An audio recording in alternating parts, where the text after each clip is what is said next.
Canadian or U.S.? I'm just Yes, that's what I wanted to know. Well, that makes a real difference. not much And though. how much do these inspectors get paid who go around and check on you? A lot less than $750,000, They're like $8-9 an hour, something like that, I guess. or if they score a hit, then they get a bonus. Yeah, Okay. Are we all ready? We're ready. sure. 7:00. Okay, welcome to Garden of the Spirit, a class studying apples from the orchard. This class meets in Long Meadow, Massachusetts, and is held in memory of Malka Rus Bas Moshe, Margaret Vogel of blessed memory. We want to wish a mazel tov to her son, Rudy Vogel, member of the class, founding member of the class, Thank you. and who was blessed this week with a new granddaughter named Malka Rus for his mother. Thank God. Apples, she should bring you much, much nachas. Amen. Apples from the Orchard contain selections of teachings of Kabbalah from the Arizal by Yitzchak Luria, based on the weekly Torah portion, superbly translated and explained by Rabbi Moshe Wisniewski. Okay. You guys ready to begin? Yes, sir. Yes.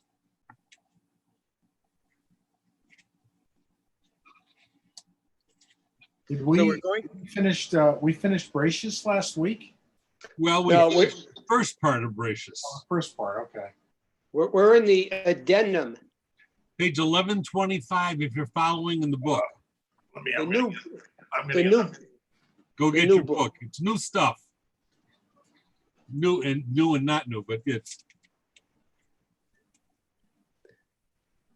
it consolidates a lot of stuff we had before, but whatever.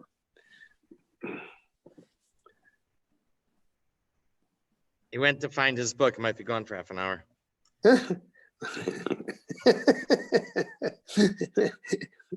uh, I hope it's not underneath one of those piles in the back.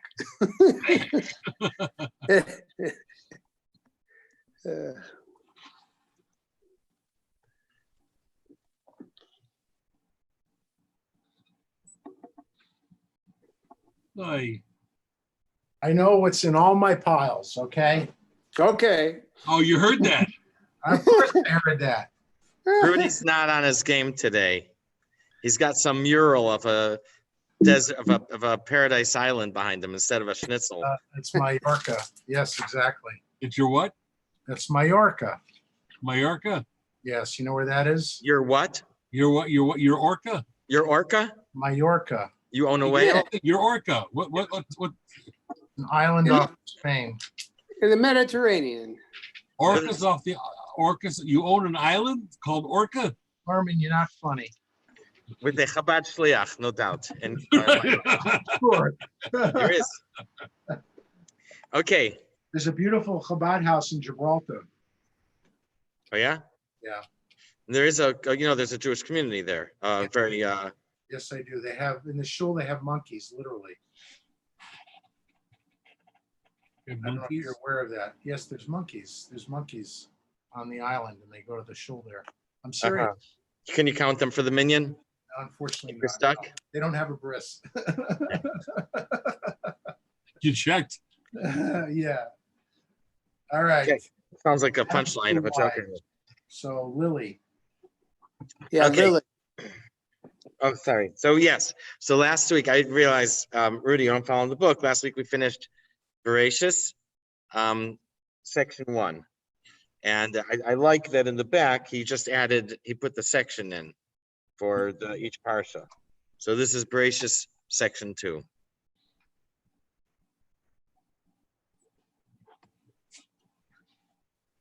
okay. Patience. Okay. Is today June 23rd? Yes, it is. Okay, then I guess we're in the right place. The day after Jim's anniversary. Yes, it is. Oh, Mazel Tov, Jim. Mazel tov, Mazel tov. Thank you. How many years? Another one, Four. 40 years. 40. 40 years. Wow. He's in the group, 40 years, all of us. There you go. You guys all got married the same week. Yes.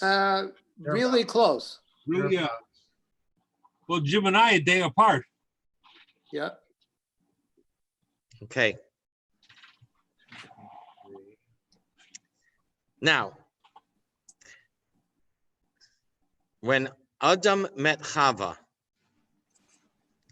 he said, "This time, Hashem brought me a proper wife." The quote is, "This time, a bone from my bones and flesh from my flesh."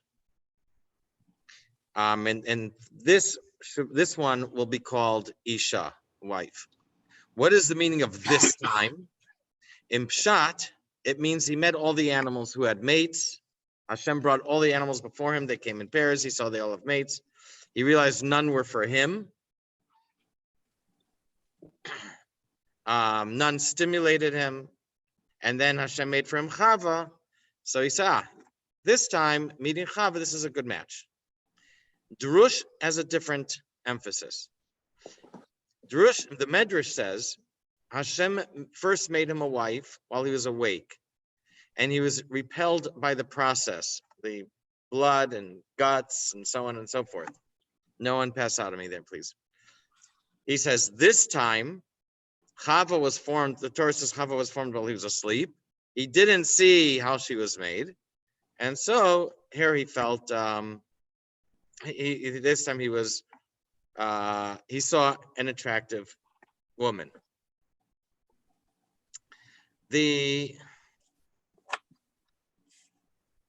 Okay, now in the Medrash, it doesn't say that the first wife was Lilith, but the Arizal identifies the first wife, the one mentioned in the Medrash, as Lilith, a female demon who is also mentioned in other places. In the book, we're going to read a little more about that. In modern Hebrew, the word shade means ghost. A ghost is a person who passes away and they're still hanging around. In Medrash, I'm sorry, in ancient Hebrew, scratch that, a demon or shade is a being that belongs neither to this world or to the spiritual realm, a being that's stuck in between. So it's a demon rather than a ghost. Lilith, the word Lilith means of the night. Mhm. And as popularly known, is a female demon. Succubus. What? A succubus. Mhm. We had that last time. You guys mentioned it. Yes. Mhm. Is it SUCU? Two How do you C's. spell it? SU, Two C's. 2 C's, UBUS. Yeah, and I remember Googling it. Yeah. Mhm. Okay, thanks for pointing that out. So the word Lilith means of the night. Lilith also means an owl or some other bird that might be similar to an owl, and is also related to the word so like, and obviously owls are nocturnal, right? And can also mean the word, it's also related to the word yilala, which means to howl or to shriek. Mhm. Over here, it's not used in that context at all, but keep that. We may have had it in other places.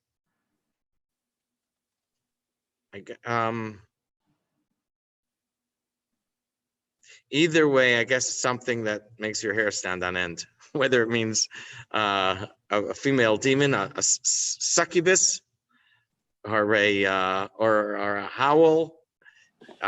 It's something that would make your hair stand on end. Okay. Are we ready with our first reader, Alan? Yes. Okay, so 11:25. Please begin.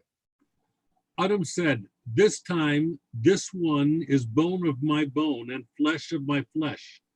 She will therefore be called woman, for she was taken from man. Before he created Chava, Hashem instructed Adam to name all the animals, intending that in the course of doing so, Adam would realize that each creature had a mate, but that he had none.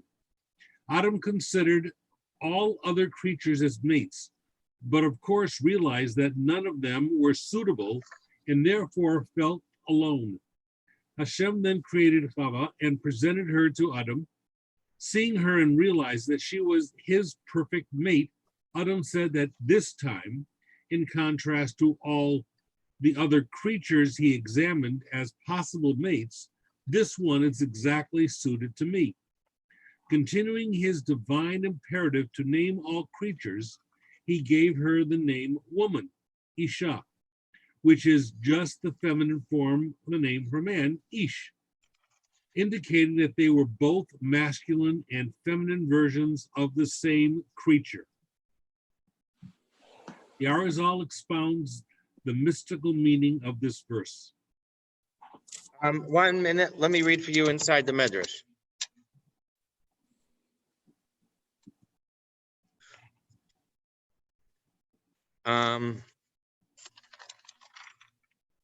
A certain noblewoman, these are usually Roman noblewomen, when they say a noblewoman, asked Rabbi Yossi a question regarding creation of Eve. Why did God create her through theft? Rabbi Yossi said, if a person would deposit an ounce of silver in your possession in private, you would return a pound of gold to him in public. Is this theft? Okay, God took just a rib and gave him back this, with like an only an ounce of silver, and gave him back a woman, which is like a pound of gold, right? She said to him, that's not what I mean. My question is, why did he take Adam's rib surreptitiously while he was sleeping as a thief rather than when he was awake? Rabbi Yossi said, at first, God created a woman for him when he was awake, but he saw her immediately after her creation, covered in mucus and blood, and he was repulsed by the sight and kept her at a distance from him. Therefore, God created a woman for him a second time while he slept. And the woman responded, she said, that's a good answer. I will add support to your words. I was supposed to get married to my mother's brother, but because I grew up with him in the same house, I was considered unattractive in his eyes. He went and married another woman who was not as pretty as I. So that's what it says here. What we're looking at is she was covered, he saw her covered in mucus and blood, and he kept her at a distance. Okay, So, now go. There's also a very interesting interpretation further in the Medrash about why it says pa'am, the word pa'am this time, which pa'am can also mean something that is disturbing,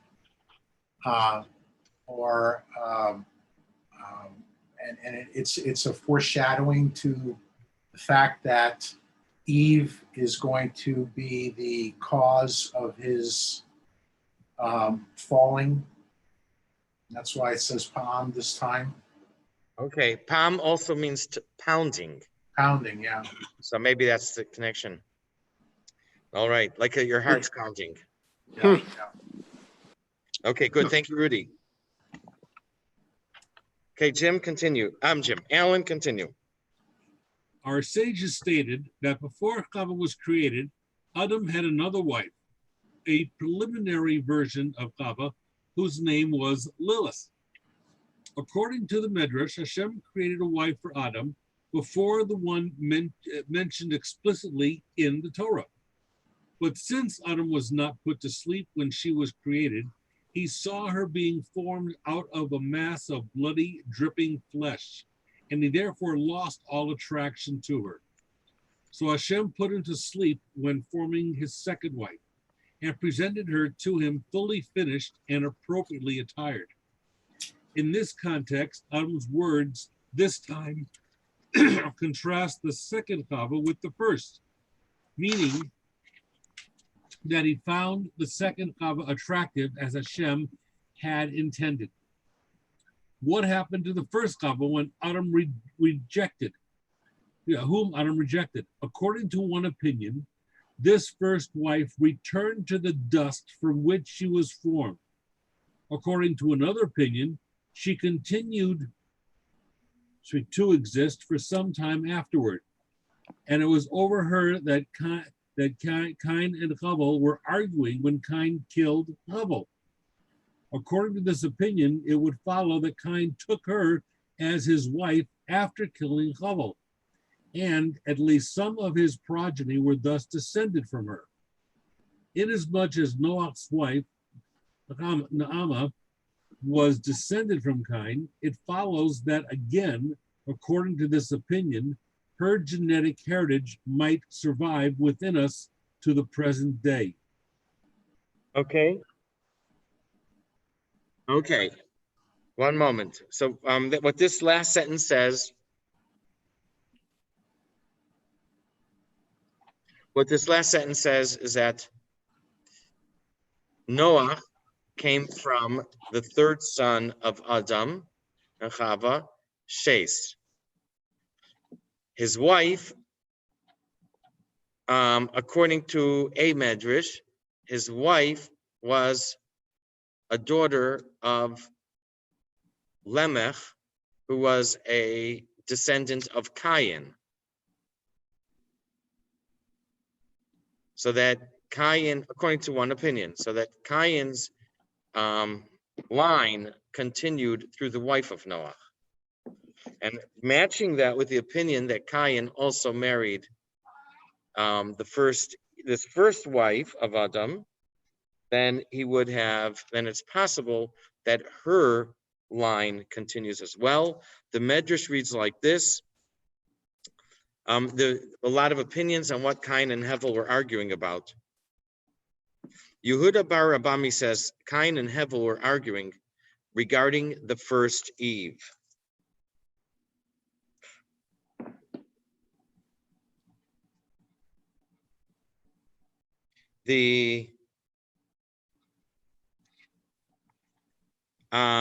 Rab Ivu said the first Eve. Rab Ivu said that couldn't be. The first Eve returned to dust upon the creation of the second Eve. Accordingly, it could not be the first Eve over whom Cain and Hevel were arguing. Rather, what were they arguing? And he goes on to something else. But that is one opinion here. Right. Hold on. There's some that say that Lilith still exists. Mm-hmm. That Lilith still exists. Well, we're combining a few things here. As we said, so far in the Medrash, it didn't say that the first Eve was Lilith. That is put together by the Arizal. I think I mentioned that in the notes, that the Arizal says that makes the connection that the first wife was Lilith. Okay, that's not in the Medrash.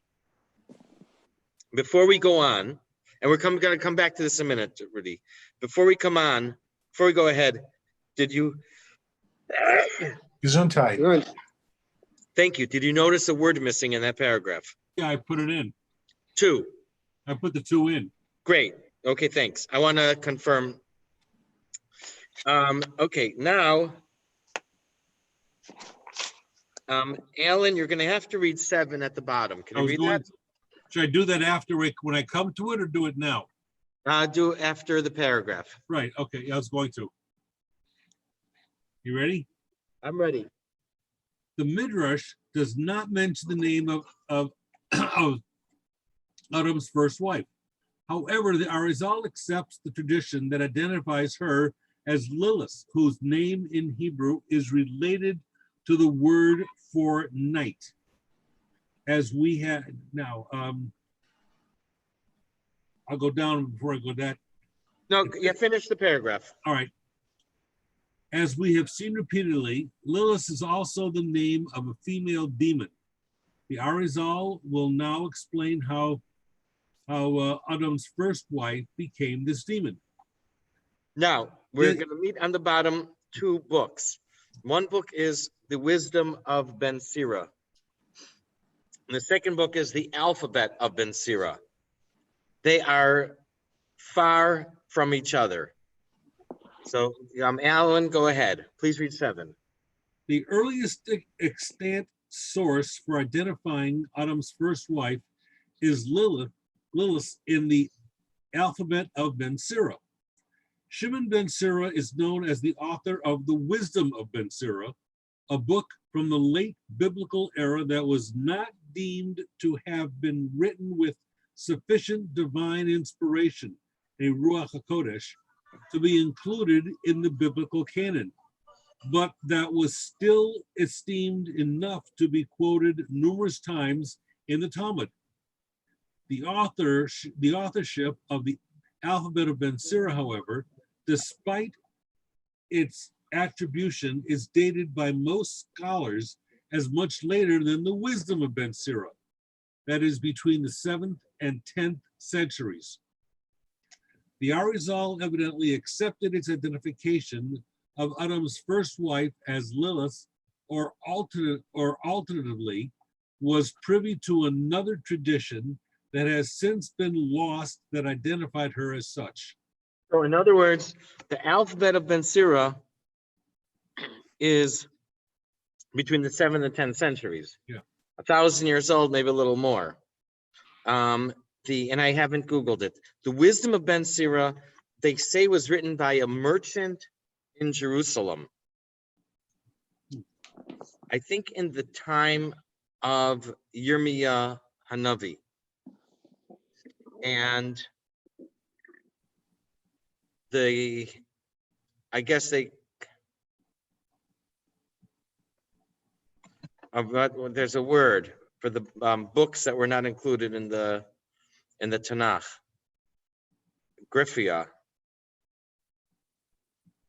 Anyone? Okay, I'll look it up in a minute. The Apocrypha you're talking about? What? Apocrypha. The Apocrypha? Yes, yes. So this book, Enoch, the Book of Jubilees, you're talking about that? yeah, Yeah. any of these books. So the Book of Ben Sira is close in style to the Book of Mishlei, Proverbs, which may have been written about 400 years before, 400 years before, but it's in the same style, but the Gemara talks about it and says that we don't read it because there are things that are nonsense. And it says, for example, and tells us what it says. And the books that we have of Ben Sira don't have those lines in them. They don't have those verses. So apparently it seems that what we have of Ben Sira is not a complete original work. So most of it is wisdom and most of it are good sayings, but there is stuff in it that the Gemara rejects, points out as not logical. So and therefore it talks about reading it, learning it, about rest. I think saving it from a burning building on Shabbos. So that is the wisdom of Ben Sira. But apparently, the footnote here says that the first place that identifies Lilith as the first wife of Adam is the alphabet of Ben Sira, which doesn't even say who wrote it here. We probably don't know. The Medrash does mention Lilith, or mentions Lilith as succuballicles. Yeah, female demons. But there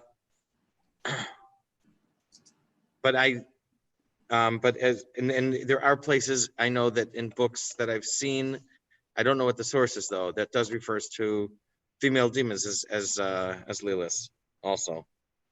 But it could be this is the first place identifies it as the first wife of Adam. Okay, did you, Alan, did you finish? No, it says,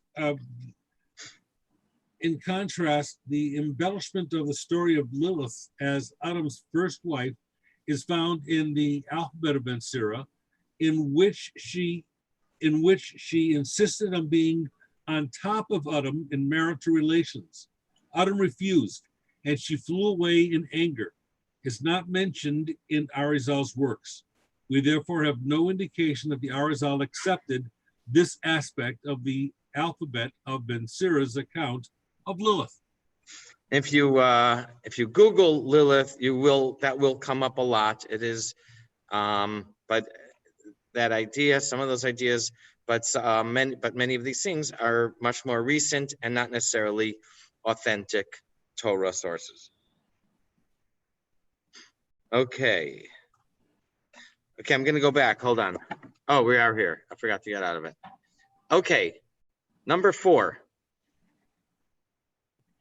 Now we're going to see that we know that Abba and Chachman Bina, Abba and Ima are the intellect, and that's mother and father. The offspring is Ze'er Anpin, the male offspring. So, and Adam then is the physical counterpart of Ze'er Anpin of Atzilus. Now, emotions are expressed 3 ways. They can be expressed through thought, speech, or deed, action. When they're expressed in thought, it's called Leah. And when they're expressed in speech, it's called Rachel. Thought is hidden and more sublime. Speech reveals what is felt and is more open. The higher level thought, called Leah, refers to the level of Bina, the feminine aspect of the intellect, which is Bina. And the level called Rachel refers to speech and the feminine aspect of the emotions, called Nukva or called Malchus.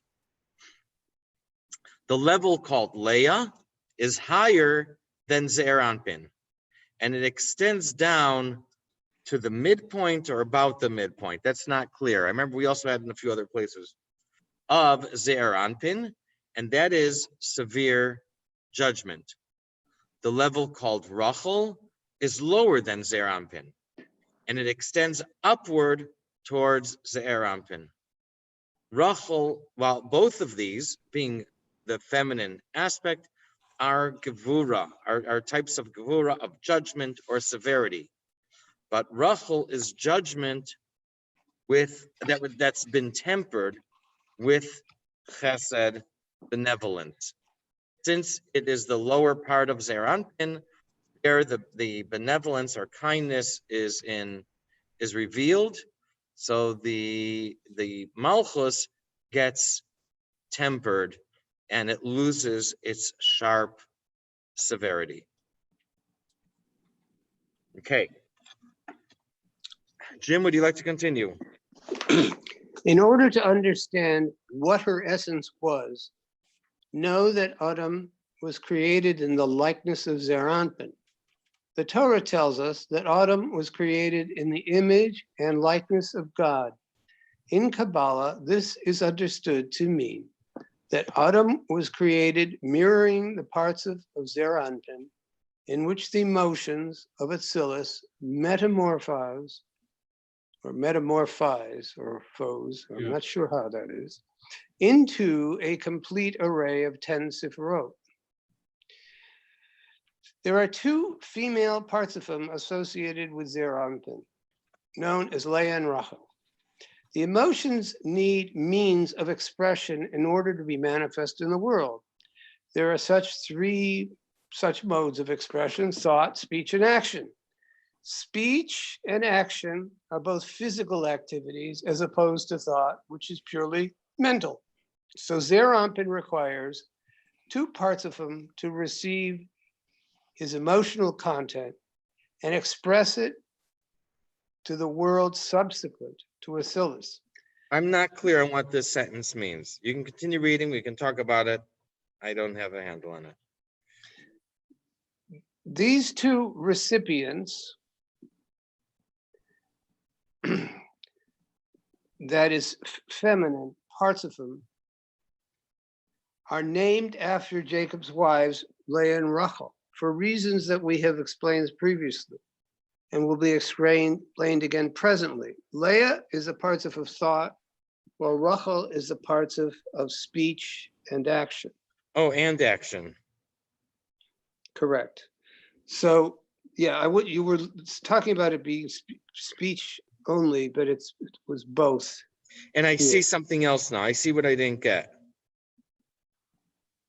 And Right. they're receptive parts of the parts of them, which is so it's the feminine part, one being in Bina and the other being in Nukva. But so they're receptive. Correct. So here's what I didn't get. Now I get it. There are three. Emotions are expressed three ways: thought, speech, and deed. Mhm. Thought, speech, and deed are not alike. Speech and deed are revealed. Mhm. He calls them physical activities. Mhm. Thought is all in the mind, and there's nothing physical about it. Being that that's how it is, each group has its own connection to Ze'er Anpin. Thought has one connection, and speech and action have a Have the second connection. Mhm. What bothers me is what he says, when he says things in here, as we have previously explained, that's earlier in the book. And if we're following this right after Bereshis, it wouldn't have been explained already. Yeah, but we've learned it already. He wrote We've it for I learned. you. know, but if you were reading this book for the first time, that is not it's confusing if you're going to read this for the first time. He wrote it for you, Alan, and you've already read it once. You understand what I'm saying? If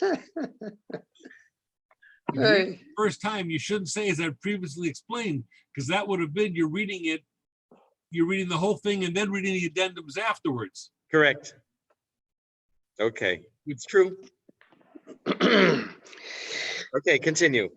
We have already explained again. Right, you see? No, this is a translation of the Arizal. Right. Yeah, we've already explained that Leah manifests, I know, extremely severe states of judgment. Okay.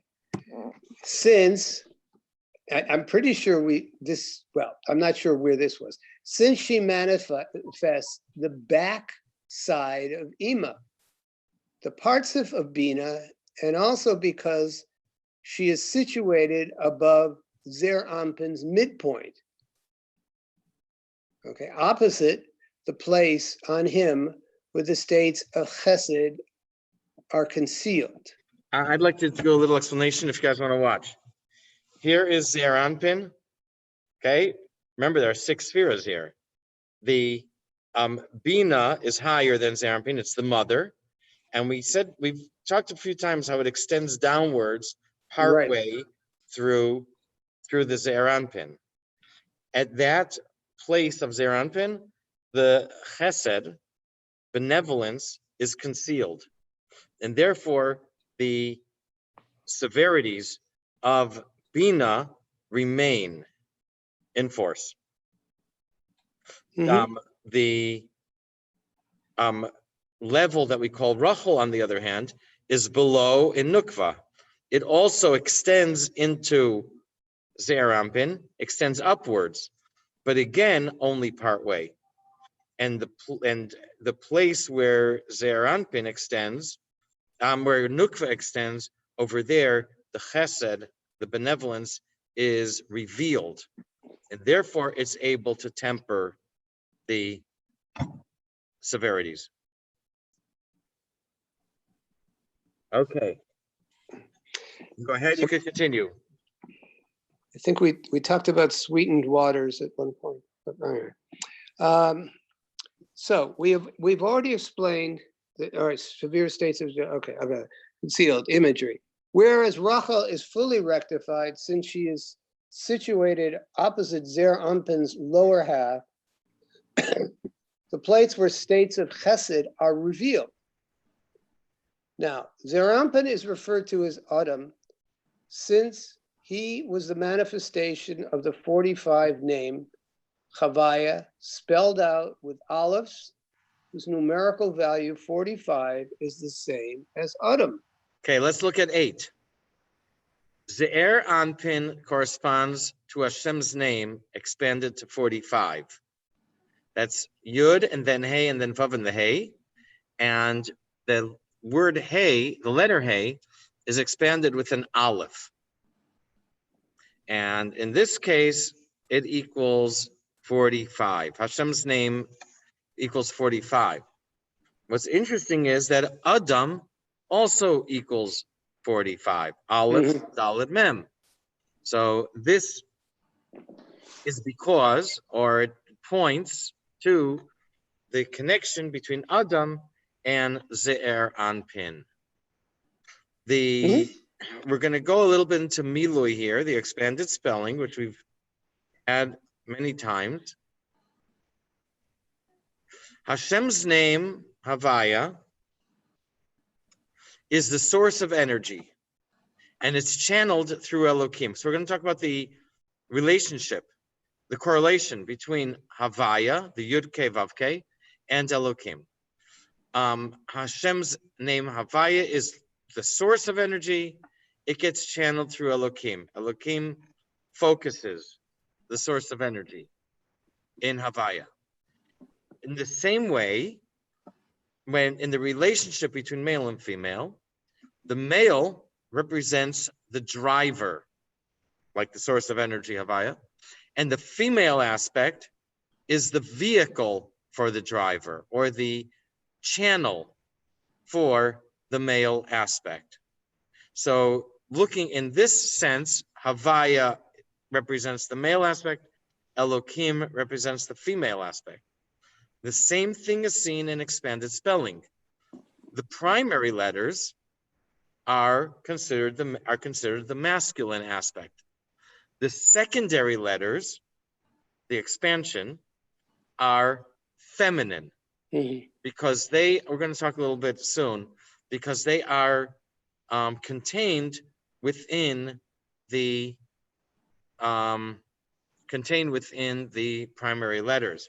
If you look and you say, well, which one is real or which one's more important, it's hard to say, because when you look, I mean, in a sense, it depends what you're talking about. If you look at it, you see Elohim, you see the vehicle, you see how it's channeled. It's only if you look to see where it gets its energy from and what is the driver, then you see that it would be Havaya. Havaya. Now, in fact, the word for expanded spelling, Milui, Mem Lamed Vav Yud, it has the same gematria as Elohim, 86. I wrote the word Milui here. Mem is an Elohim, Lamed is an Elohim, and the Yud is an Elohim. The only difference between Milui and Elohim is the letter, Milui has the letter Vav, and Elohim has an Aleph and a Hey. Aleph and Hey is 6, same as Vav. So we see here the connection, expanded spelling, is the feminine aspect of the letters, much as the name Elohim is the channel for Havaya. Let's see what 10 says. And I'll do one more. In expanded spelling, which means that the secondary letters are contained in the primary letters, that is a feminine property. Just as Nukva is contained in Ze'er Anpin before it issues forth, and just as the embryo fills the womb, the word for expanded spelling is milui, which means to fill. And that would probably also apply to the embryo that fills the womb. There might be a little more connection here that I was a little subtle and I didn't pick up, but he does talk about these ideas. Okay, Jim, please continue. Besides being a physical reflection of the spiritual structure of Ze'er Anpin, Adam's name also alluded to Ze'er Anpin.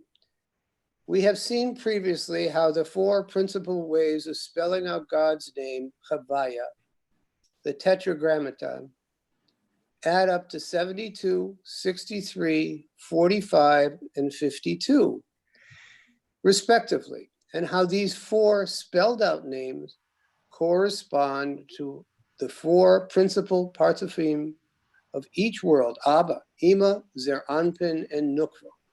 Thus, the 45 name is associated with Zer Anpin. The 45 name is produced by spelling out the name Havaya using aleph as follows. Aleph Hey, Vav, Aleph Vav, Hey Aleph, Yud, Vav, Dalet. I think I did them. All right. It's Hey Aleph and Vav Aleph. You got it. Vav. Okay. The numerical value of these letters is 10 plus 6 plus 4 plus 5 plus 1, 6 plus 1 plus 6 plus 5 plus 1 equals 45.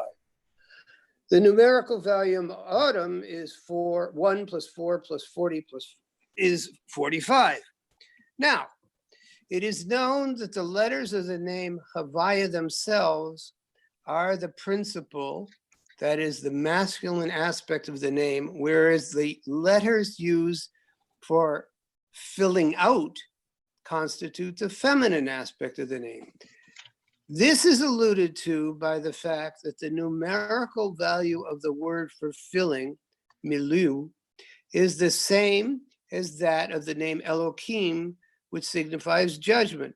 For it, the name Elohim, is the feminine principle relative to the name Havaya, for it is composed solely of states of divine judgment.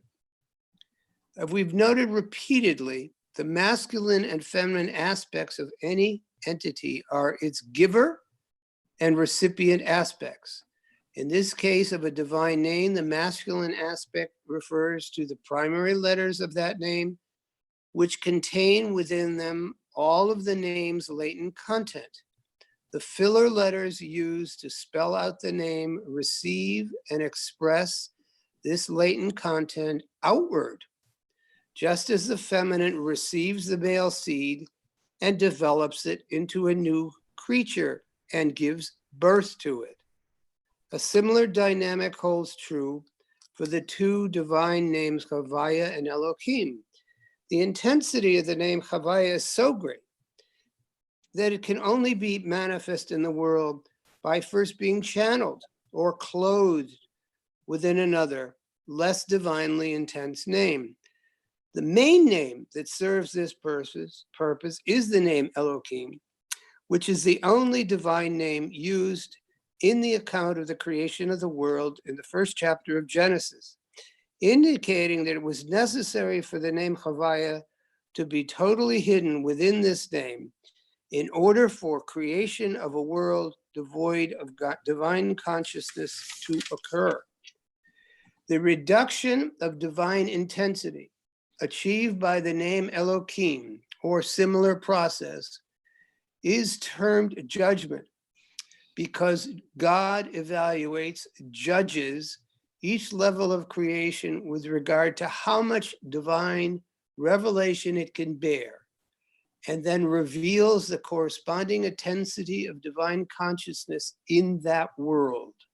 So we're going to use these words interchangeably: judgment, severity, aggressiveness.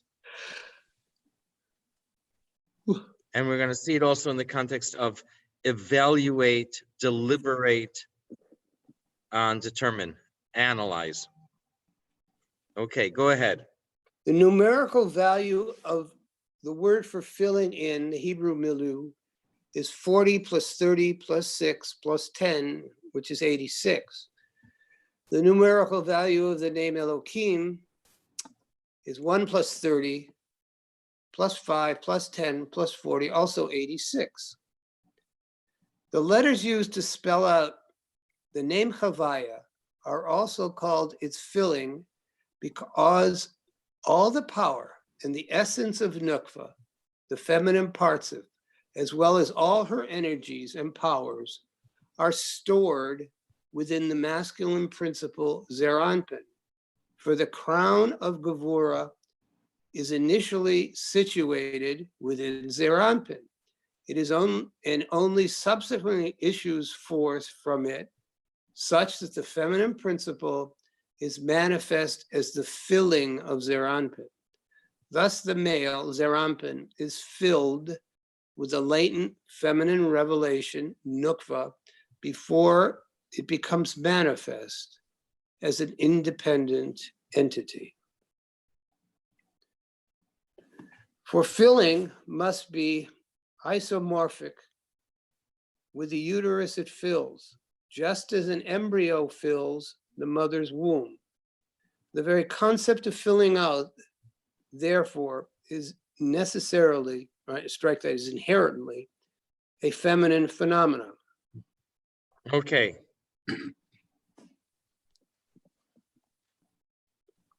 So all that, in my opinion, all that says, it shows us why the idea of miloi, of having an expanded spelling contained within the primary letters, is a feminine property.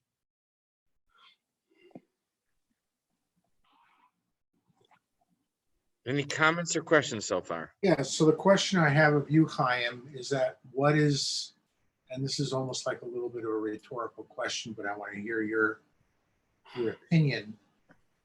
Why is there such an immediate segue between this discussion of who Lilith is and Eve, and now the discussion of,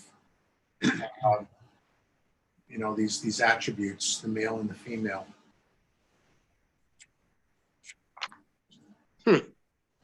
You're disappointed. You're looking for a salacious class and No, you want your money back. On the contrary, as I'm not looking for anything salacious. You want your money back. No, I am not. On the contrary, I am not. Give me a minute. I couldn't hold that in. Hold Okay. on. Lilith is mentioned again later on in this section. Yeah, well,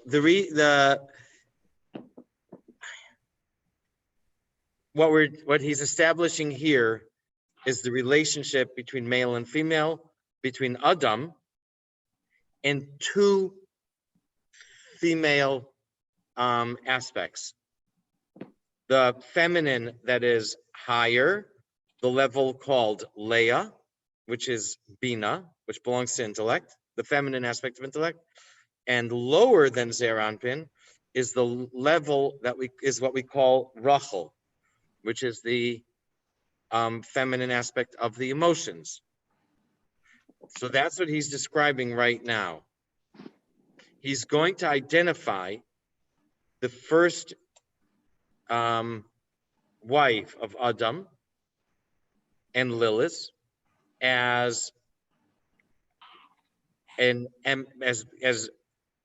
emanating from the higher level of Bina, the higher level, the higher feminine aspect. And he's going to connect Chava with Rachel, with the level that we call Rachel, the lower feminine aspect. Does that answer your question?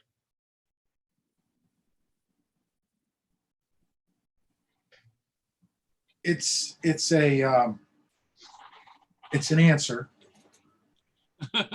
It's not the one I'm looking for. No, But that's okay. That's my understanding. So I have a different take on it. You want to hear? Okay, just watch the time, 7:58, but go ahead. So how much time do I have? No, I have the take on it that I have is that if we understand who Lilith is in a deeper plane, and the Medrash continues, and there's additional Meforshim that state that in some ways Lilith is the embodiment of a contradistinction of the Shekhinah. And just like Hashem created this world through Elohim and came to the realization, if God does so, I mean, he knew already, but came to the realization that the world could only exist by imbuing chesed in this world. Otherwise, it would self-destruct. So when Hashem created the world and gave Adam a partner, originally it was Lilith.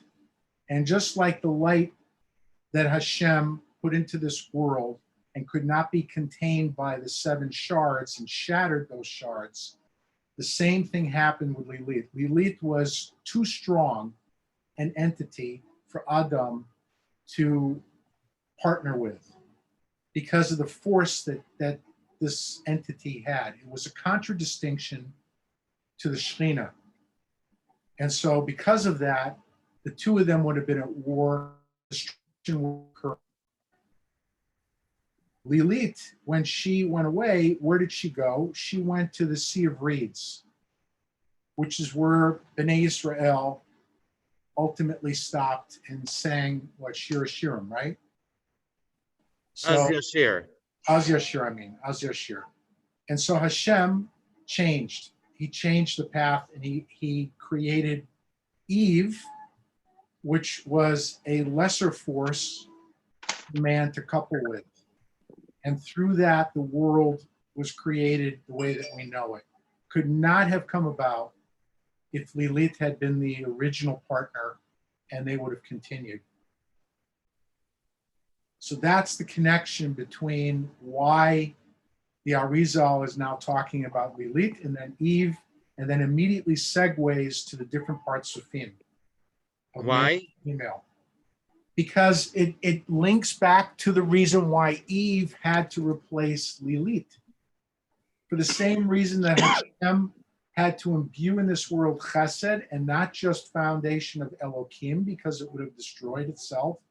The same thing with when it comes to humankind, Hashem had to change his partner from Lilith, who was the embodiment. Keep in mind, Lilith was the contradistinction of the Shekhinah. And it says that forever connected to the Shekhinah. And the only way of breaking that connection is when Mashiach comes, which was going to happen originally, but we know the whole story. So with Eve being created, it undertook these feminine and male principles that ultimately led to the creation of humankind as we know it. Okay. That's why there has to be that immediate segue. Am I followed- clear? Huh? Am I clear? I followed much of what you said, and I would agree with a lot of what you said. There's a few things there that I'm not clear on, and so I don't know, but much of what you said I would agree with.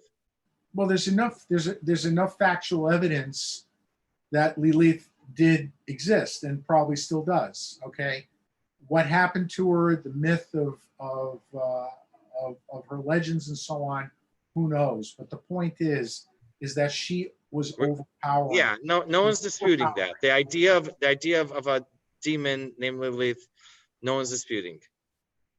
And as I mentioned, there's some points you made that I just didn't follow. But I think that's another aspect that we need to think about. Okay, is that I do not believe that originally she was created as a demon.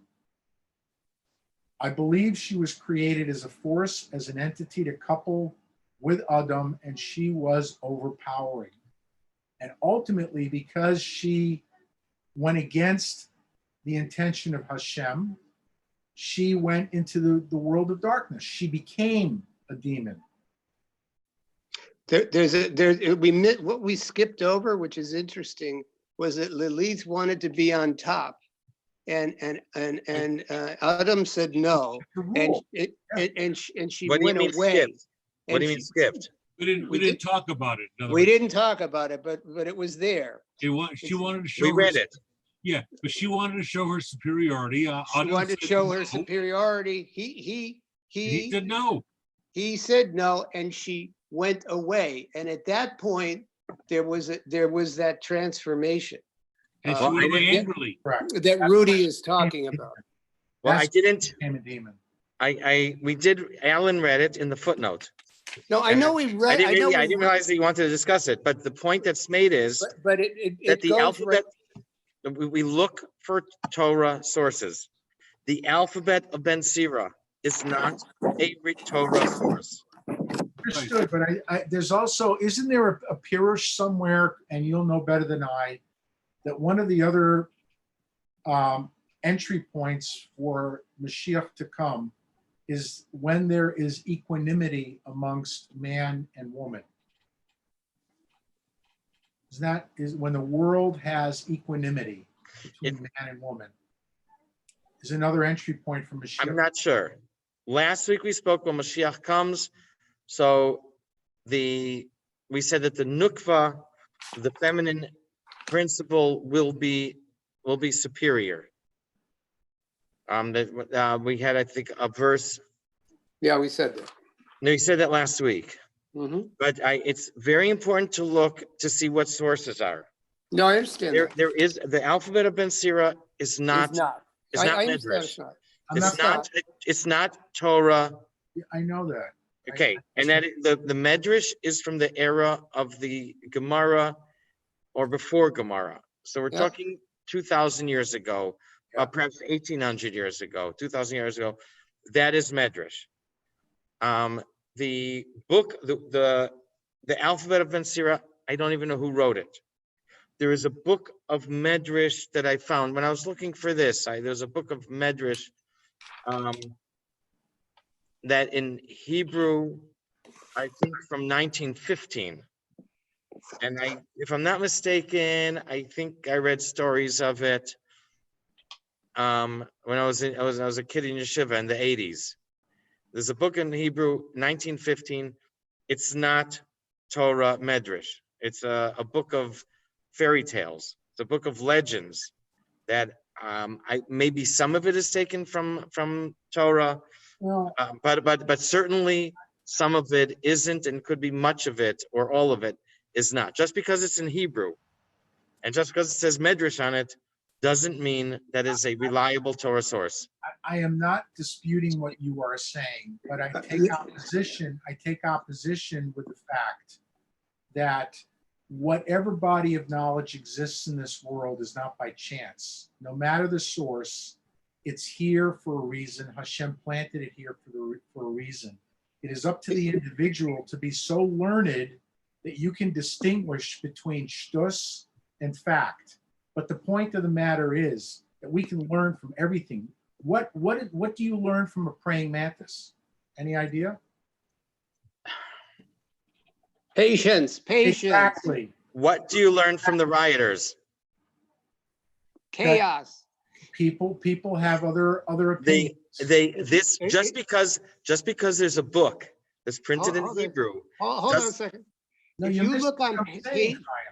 What? page 130, page 1130, 1130. Right, we're not there yet. I know. I know, but it does talk about, That- talks about That's what I told them. We'll get to that next the week. second Eve issued forth sweetened, and the other wife departed from Adam, and she still contained an unrectified admixture of evil. For this reason, the first Eve was called Lilith. Jim, Okay? that was my answer to Rudy. When Yeah. Rudy asked me why we segued into this, that's exactly what I said to him. That we're going to be discussing this, and it's Okay. going to go into the two aspects. I But- didn't get ahead. But I did. I've been looking ahead, and I Oh, told but I you. did- However, just because this idea that's mentioned in the alphabet of Ben Sira has no basis. The idea of being on top is not a Torah idea. You can Google it. It's But- all over the internet. I'm Chaim, more you're interested missing in has- the point, I'm Chaim. more interested in the wife departing than the issue of being on top. Right. The departure is the key, not the physical on top. And- It's the departure. That's It's tied fine. together because she wanted to show her superiority. Adam said no, and she left. Yeah, angrily. however it was, I take it as a metaphor. I don't take it as a pure physical type of thing. Take it as a metaphoric thing. I think that's what I'm saying. With the same thing that Alan's saying, Right. that she wanted to show her I power. want to dominate. dominate, and that he had no place for that, So and she But departed. what I'm saying is, even in metaphor, But I don't think we have to be very, very careful Right. not to bring in some stus, Right. something that is a legend, that's a fairy tale. But Chaim, you're missing my point. You're missing my point. I told you, I followed much of what you said, and there were parts of it that I didn't follow. I believe that the true ascension of intellect and knowledge is the ability to be your own judge as to what are the facts and what are fiction. And if one is grounded in, okay, as we know it, if one is firmly grounded in that, there is nothing wrong with learning different sources of opinions. And in my estimation, those different sources of opinions can only bolster what you already know to be true. Because there is no dispute of the war of the sexes. This has been going on since time immemorial. And the war of the sexes, man and woman, there is a sexual drive that causes men to make many decisions and causes women to make many decisions. And Hashem in his infinite wisdom saw, just like he saw that Elohim could not just be the sole driver of the world, there had to be chesed as well, that Lilith and Adam were going to destroy the world because she wanted superiority, whether she was on top or whether she was a demon or whether or not that's You have to be very careful. The first thing I said to you was watch the clock. So we do have to stop. Okay. We have mincha. However, At least you don't have to We go have- far to go to Mincha. we have to be very careful and see what's written in the authentic sources. I'm not denying that, and I've said that, and that's the first thing I said to you, is that we're going to go on and we're going to see that why this was no good. So we'll see what's written, but it's very important to distinguish and see what it says and what it doesn't say. And if there's this other, I'll look up during the next week. I'll look up to see more about this alphabet of Ben Sira and see if I can find anything more in it. But if it's a legend from some guy who is smoking dope, I don't know. It's not part of Torah. And if it's going to say in here that there was a struggle that there was a power struggle between them, then we'll say there's a power struggle. But if in the Arizal it doesn't mention a power struggle, and it says that there was a different issue, then that's what it is. And we have to be careful not to contaminate with these other ideas. Agreed. Okay. Very Okay, good. that's the first thing I said. We'll see what it says. And I'll just say, when I was a kid, and I think something like the 10 Commandments came out in Charlton Heston, and I remember my teacher in class sitting there saying that we have to be very careful not to watch, because you're going to watch it, you're going to see something, and later you're not going to remember. You're going to think that you heard it from your teacher. And it could be something that has no basis in Torah, and it has a basis in Hollywood, and you're going to confuse. Oh, I think this is what happened. It must be a parish somewhere. Must be a commentary somewhere. Okay. All right, Chaim. Thank you, Shkoyach. Always a pleasure. Okay, we should be on for next week, Tuesday. Okay, Okay, guys. Once again. Oh, it'll be 7 o'clock until we get to meet at LYA. Or until B'nai Torah has Mincha or what? Chaim's shaking his head. 7:30? We're going to work it around Mincha Yeshiva. This week we're 8:15. Next week will be 8:15. Okay. Following that, we'll probably be moving back 8:10 and 8 o'clock and so on. So we'll Okay. adjust the time accordingly. As of Let me now, ask- next week's 7. Let me ask you a question hypothetically. Before B'nai Torah had Mincha LYA did not have Mincha. When B'nai Torah starts having Mincha, will you stop having it? I don't have an answer for that. Don't have an answer. Don't know. Okay, Yay. all right, guys. Shkoyach, sei Have a gesund. good week. I'll see Thank you, you, Ciao, thank you. everyone. Take I'll see you care. in the Good night, morning. happy anniversary to all three of you. And Okay. also again, Rudy. And I'll see you in the morning time. See you in the morning. Yeah. Bye-bye. Bye-bye.